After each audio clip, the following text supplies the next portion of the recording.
tudo bem? Olha quem está de volta. Depois de uns dias aí afastada por questões de saúde, voltamos com o nosso programa. Eu estou muito feliz, estou com uma convidada muito agradável. Mas antes da gente começar a nossa entrevista, eu gostaria de lembrar você para seguir-nos nas nossas redes sociais, no YouTube, no Facebook, no Instagram. E também nós temos aí a nossa TV, que está em vários canais, que você vai ver aqui na nossa telinha também, para que você possa acompanhar a nossa programação. E como eu sempre digo, eu estou aqui para falar pouco. E, na verdade, as minhas convidadas, os meus convidados, são os que falam muito, né? Porque a gente quer ouvir a história de cada um. E eu estou com uma pessoa muito especial que eu conheci em um dos nossos eventos que a gente participa, nessas jornadas de network, que eu sempre falo que o network ele é muito importante e nos conecta com pessoas muito especiais. E ela foi uma dessas pessoas, a qual eu desenvolvi aí uma grande admiração pelo trabalho, pelo que ela tem feito, uma coisa que eu amo muito, que ela faz diariamente, ela vai contar aqui para vocês também. Doutora Vandiane Silva está conosco. Muito obrigada pela sua participação, por você ter aceitado o nosso convite e por ter dado certo, né, de você estar aqui. Sim, eu que agradeço. Primeiramente, eu agradeço pela oportunidade de poder estar aqui nessa tarde de frente com a sua história. E para mim é sempre uma alegria, podermos assim compartilhar um pouco das nossas experiências de vida, dos desafios superados e do quanto a nossa história motiva, inspira outras pessoas a não desistir e a seguir adiante. Exatamente. E a doutora Vandiane, ela é psicóloga, além de outros atributos que ela vai compartilhar com a gente daqui a pouquinho. E para a gente já começar, doutora, conta um pouquinho para a gente da sua história, inicialmente. Onde você nasceu, de onde você é, se você mora aqui em São Paulo. Se você não era de São Paulo, quanto tempo que você está aqui? Compartilhe um pouquinho com a gente do seu começo de história. Eu sou natural de Ilhéus, Bahia. Precisamente, nasci num povoado de Areia Branca, isso há 46 anos atrás, né? Sou filha de pais, meus pais são analfabetos, então assim, meu pai ele nunca frequentou a escola na sua adolescência, na sua infância. Ele veio começar a frequentar a escola quando ele já tinha lá seus 45 anos de idade para aprender a ler. Ali surgiu essa necessidade. A minha mãe também. Após aos 35 anos de idade que a minha mãe conheceu o que é ir na escola. Então, assim, em meio a esse cenário, sou descendente de índio e de quilombos, né? Então, carrego aqui sangue, o sangue indígena, o sangue dos negros também. Meu pai, ele é filho dos quilombos, de um dos quilombos, que eram aqueles negros fugitivos da senzala.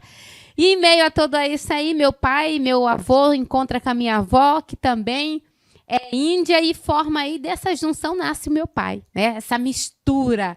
E a minha mãe já vem outra mistura, são descendentes de holandeses e portugueses. E aí, em meio a toda essa mistura, essa questão cultural, os meus pais se conhecem muito cedo.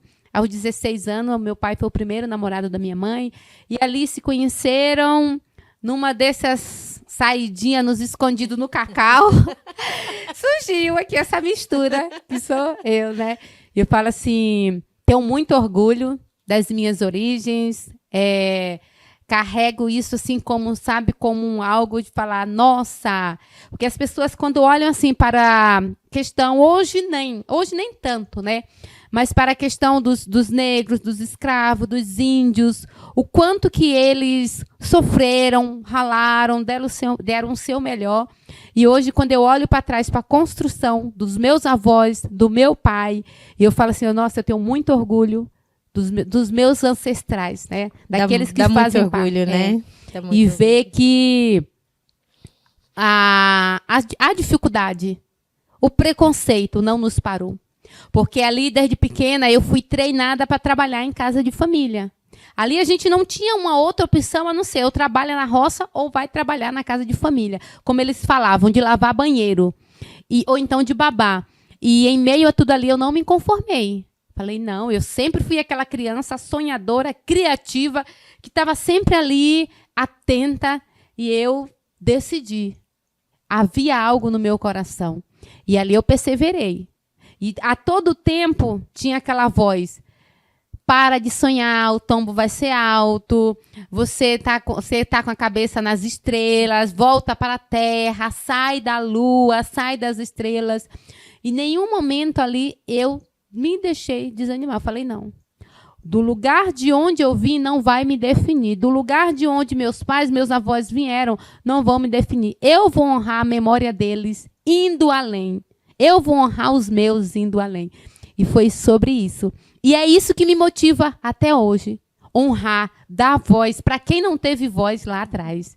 E logo a mais aqui no decorrer da nossa entrevista, eu vou compartilhar como que foi a minha experiência com a psicologia, né? Porque tem a ver também com a minha história de vida, com todo esse processo, com a nossa infância. Nós passamos uma infância assim. Meu pai era assim. Pensa no homem que gostava de fazer filho. Todo ano vinha. Então, nós somos em 8, no segundo casamento. E o primeiro casamento que ele foi viúvo antes de conhecer a minha mãe. Então, são mais 3. No total, nós estamos em 11. 11 filhos. E assim, todo ano vinha ali um bebê. Todo ano. A minha mãe mal parava ali, tinha o seu tempo ali, quando veio a minha mãe grávida novamente. Então, assim... E em meio a tudo isso vieram também as dificuldades. Nós estamos falando da década de 70 e 80. Né? Não tinha essa acessibilidade como nós temos hoje. Era muito difícil. Era bem desafiador. Enfrentamos uma seca de 80 no Nordeste, que foi a pior seca da história, onde os animais, você passava assim, era tudo caído, morrendo, por falta de água, por falta de alimentação. E algo que eu me lembro dessa seca, eu tinha lá para os meus 7, 8 anos de idade, foi o feijão. Esse feijão preto não sai da minha memória. Nós tínhamos fogão a lenha e eu acho que nós,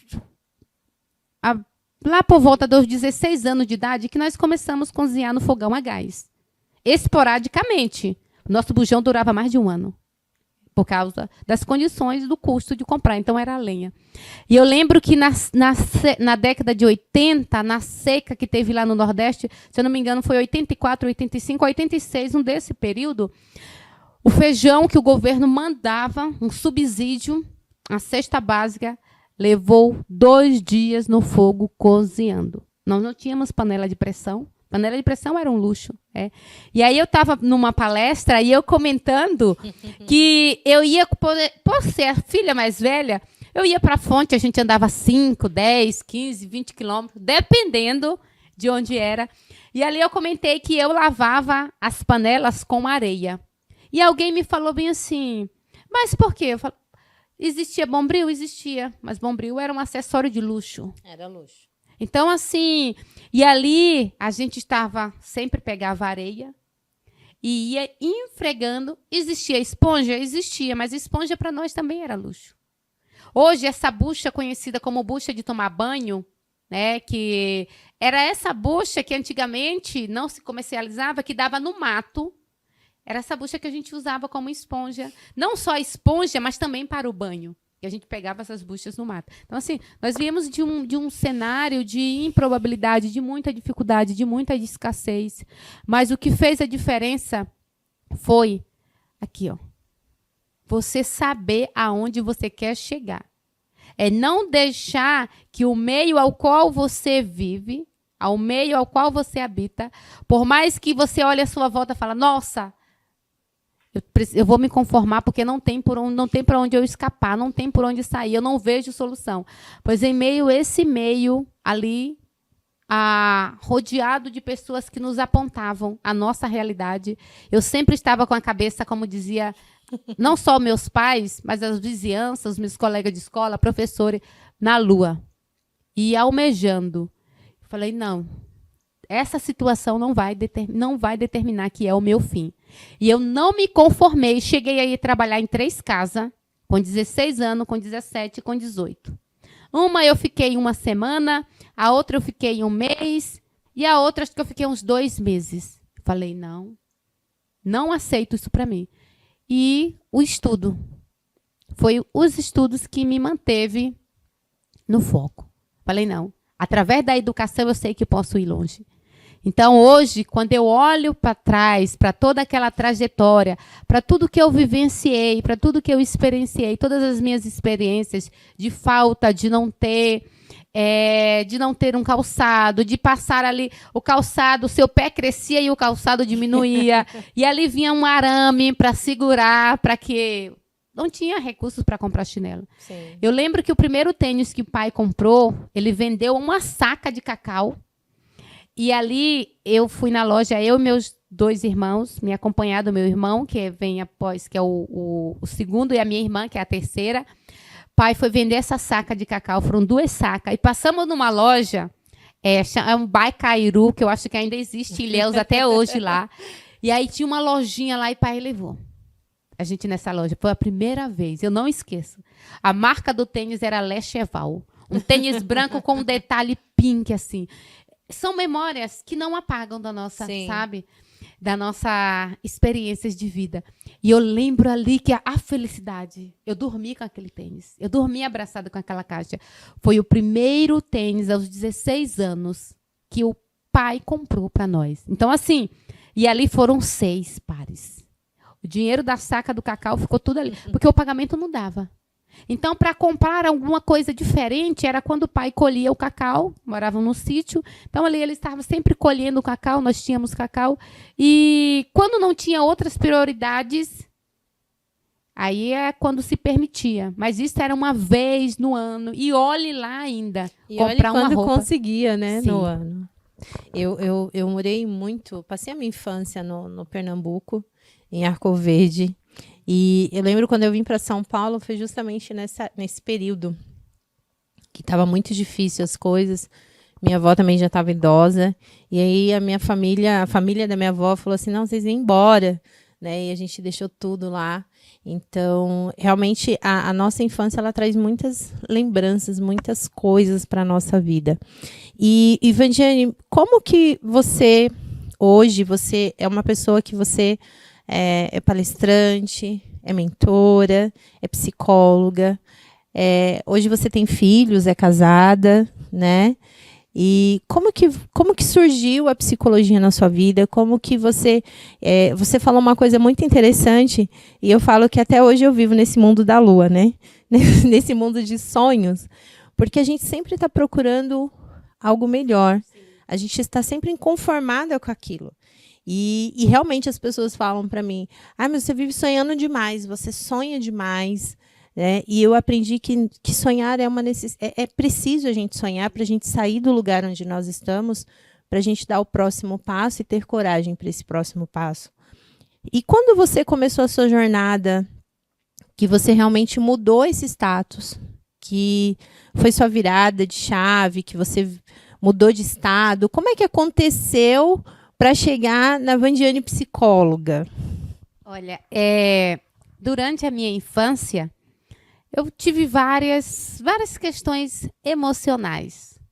Hoje, eu entendo que o que eu tinha lá era depressão.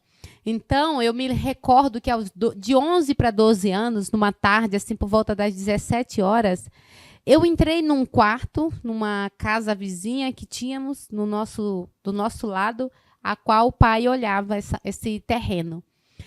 E ali eu estava tão ruim, estava tão desanimada, uma dor, um vazio, uma angústia, uma solidão, uma carência na alma.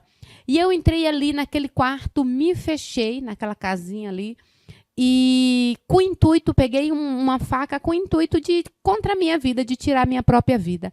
E quando eu cheguei ali, que eu estava fora de si.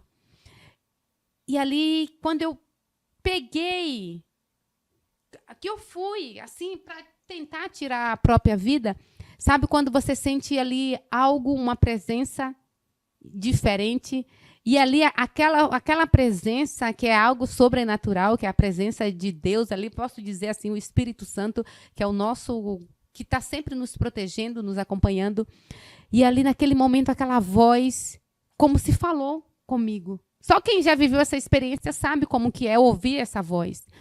E ali eu deu aquela paz, aquele equilíbrio. De imediato, eu joguei aquela faca no chão, uma faquinha de serra, de mesa.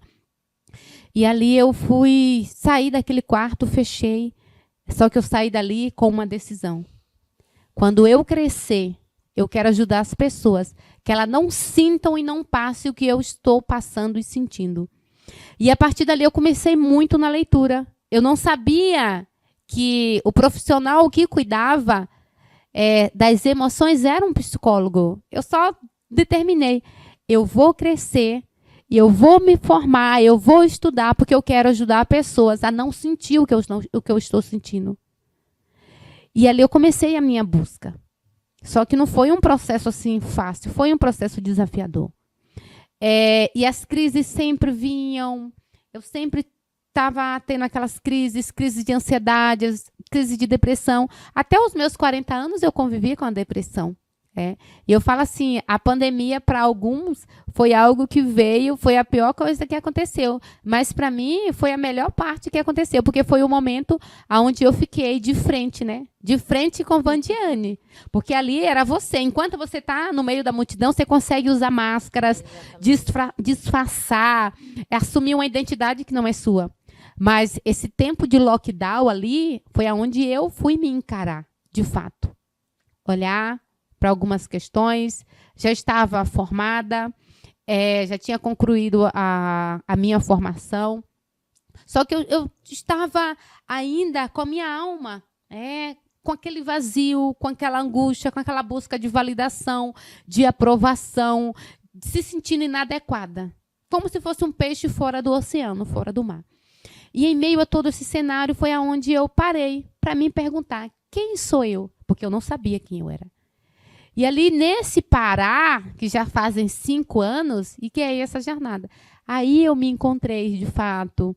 Eu pude identificar quem eu sou, me olhar com um olhar diferenciado, sem crítica, sem julgamento, sem culpa, sem condenação, mas com um olhar de amor e com um olhar de acolhimento. Muitas das vezes nós estamos aqui acolhendo uma multidão, mas não estamos nos acolhendo. Era eu, essa pessoa. Estava sempre em frente de trabalhos, de movimentos, de ministração, de palestra, fazendo uma coisa, fazendo outra, só que eu só estava fazendo para o outro. Enquanto isso, eu estava cada vez mais me adoecendo. É o risco. Quando eu entrego demais, faço demais para suprir uma dor na minha alma, eu acabo cada vez mais me deteriorando. E aí foi nessa pandemia que houve essa virada de chave.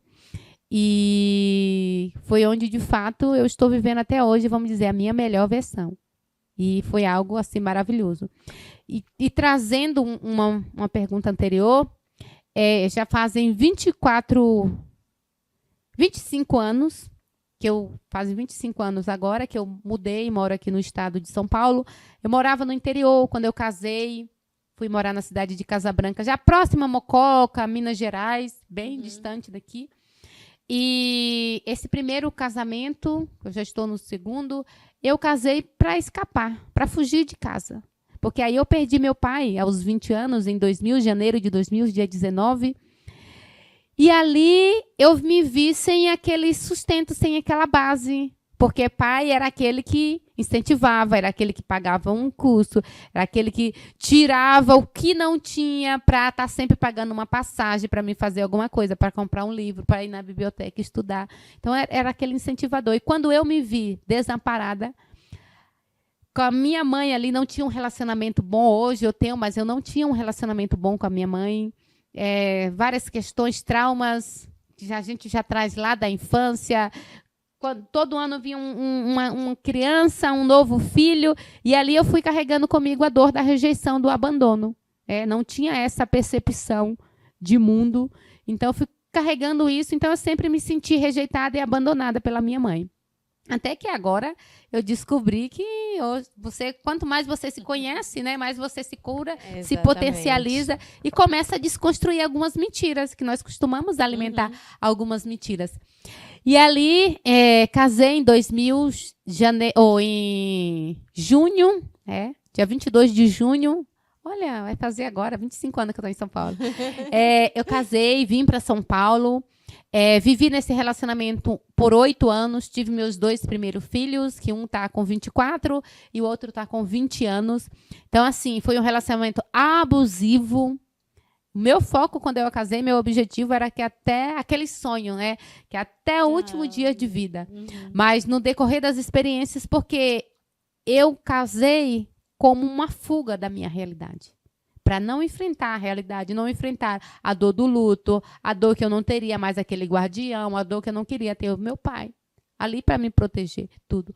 E ali eu tomei essa decisão, essa pessoa que o meu ex-marido, ele morava aqui em Casa Branca, e ele foi para Bahia lá visitar um irmão, eu me conheci, e ele estava louco para casar, 20 anos mais velho do que eu na época, e eu falei, ó, minha oportunidade de ir embora para São Paulo.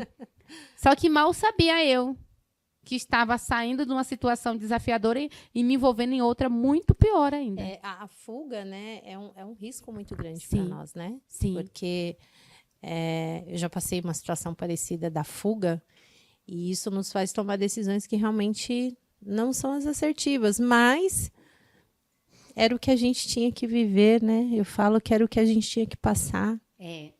E ali, nessa decisão, foi assim, foi muito desafiador nesse relacionamento, porque eu não conhecia a pessoa. Né? Simplesmente foi lá, estava atrás de casar, e eu falei, nossa, eu vou perder essa. É a chance que eu tenho para sair de casa, para vir para São Paulo, porque o meu sonho era vir para São Paulo. Nossa, eu sempre sonhei em vir para São Paulo. Meu Deus. Eu era aquela pessoa alucinada. E aí a gente veio, foram 8 anos bem desafiador, tudo, foram 3 tentativas de feminicídio. Na última, eu falei não.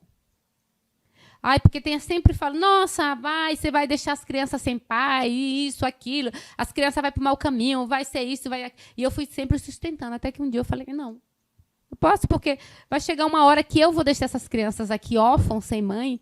E aí pensei falei, não estou nem aí para quem vai falar, se mãe, vai ser avó, a primeira neta a casar, a primeira neta a se divorciar. Eu falei, chega, Vandiane.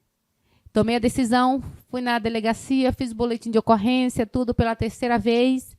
Dei entrada no divórcio, procurei advogado e vida segue. E aí, como foi uma separação bem cheia de conflitos, desafiadoras, nisso, eu mudei de cidade, vim morar na cidade de Leme, aqui próximo a Pirassununga, a qual eu morei por 14 anos. E fazem exatamente 2 anos e 4 meses que eu tomei a decisão de vir para Barueri. E eu falo, foi a melhor decisão da minha vida. Foi a melhor decisão. E é assim, ir rompendo com crenças. E aí, aquele sonho de vir para São Paulo, porque eu fui morar no interior, Casa Branca, depois Leme, e chegando aqui em Barueri. Cada vez que eu saía, e eu saio até hoje para São Paulo, eu falo assim, nossa, eu lembro daquela criança lá atrás. Fala, nossa, eu via na TV, eu via aquela cena, tudo, era Jornal Nacional, era isso, era aquilo. E hoje eu estou aqui. E aí passa o filme na cabeça daquela criança, fala, olha, nós conseguimos. Nós chegamos. Então, assim, não desistir do sonho, porque é os sonhos que nos mantêm de pé. Exatamente. Se eu e você, nós estamos aqui, é porque nós temos um sonho.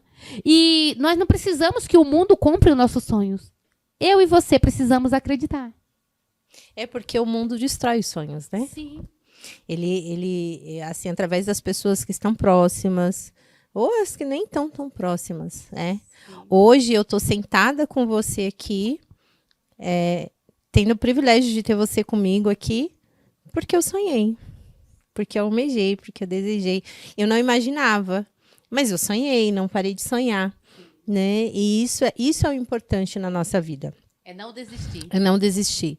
Hoje eu tenho um programa com o meu nome, mas porque eu sonhei. Então, isso é muito importante pra gente. E assim, a gente tá quase terminando. Olha como essa mulher tem história, gente. Não precisa nem falar muita coisa mais, né? E hoje tem algo que eu queria que você falasse também brevemente pra gente. Eu sou uma pessoa que eu sou uma leitora assídua de provérbios. E sempre indico para as minhas amigas, sempre, gente, leia um capítulo de provérbios por dia. De acordo com aquele dia, vai fazer toda a diferença. E é uma coisa que eu admiro muito em você quando eu te conheci, comecei a te seguir nas redes sociais e vi Hoje você faz uma live diariamente, né? Que fala sobre provérbios. O que significa isso para você e para quem pode ter esse compromisso, vamos dizer assim, de ler o livro de provérbios? Nós começamos esse projeto porque eu convidei uma amiga que nós estamos juntos. Nós estamos num relacionamento sério com o Café com Provérbios. No dia 1º de março de 2024. Aí eu via todo mundo falando de provérbios. Eu falei, vou ler o livro de provérbios. Porque eu já li todos os livros, mas eu não dou crédito para o livro de provérbios. E aí a gente foi. Falei, Adelita, vamos fazer uma live de 31 dias? Um capítulo por dia? Vamos.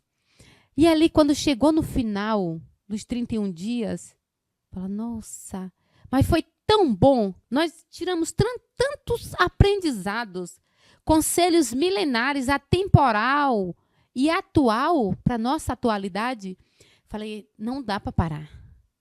Não dá, nós vamos fazer agora. Nós vamos ler tudo de novo? Não. Nós vamos pegar temáticas dentro do livro de Provérbios que venha de acordo com a atualidade. E aí nós já estamos há 1 ano e 3 meses, só que não parou no Café com Provérbios. Aí em março nós celebramos 1 ano de Café com Provérbios. Eu falo, já que temos 1 ano, por que não a gente desenvolver alguma coisa a mais? E aí veio o nosso filho, o Voz da Sabedoria, que é o nosso podcast Voz da Sabedoria. Já estamos no 11º episódio, onde nós trazemos temas da atualidade, mas trazendo uma passagem de Provérbios. O último que subiu no ar ontem, nós falamos sobre o burnout. E ali, mas nós trouxemos dentro do livro de Provérbios. Nós vamos falar sobre inteligência emocional. Vamos trazer um profissional que fala de inteligência emocional. Mas nós vamos trazer uma passagem de Provérbios. Porque, assim, são conselhos.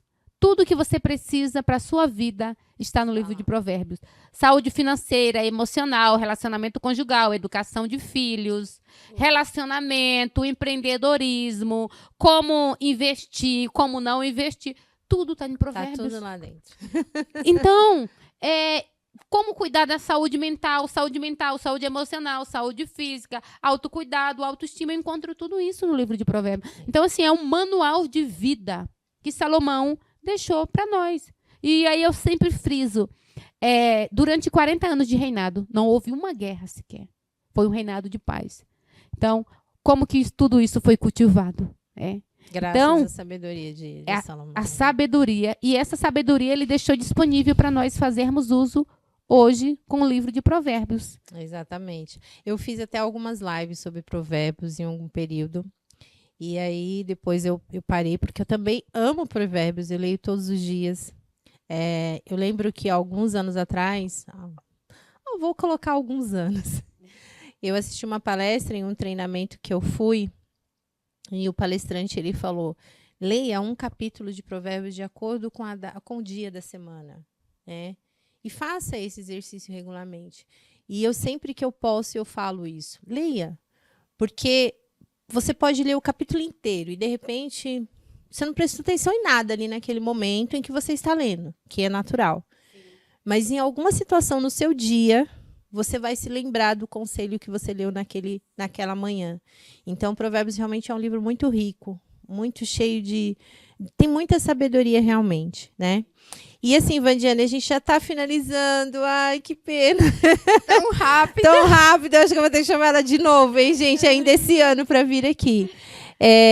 O que você hoje, com tudo, um pouco do que você falou para nós, o que você gostaria de deixar assim, de legado com esse trabalho que você vem desenvolvendo, tanto na parte espiritual, como na parte de mentoria, de cuidado com a saúde mental? Você já parou para pensar nisso? O que você quer deixar de marca, de legado nesse mundo? Sim.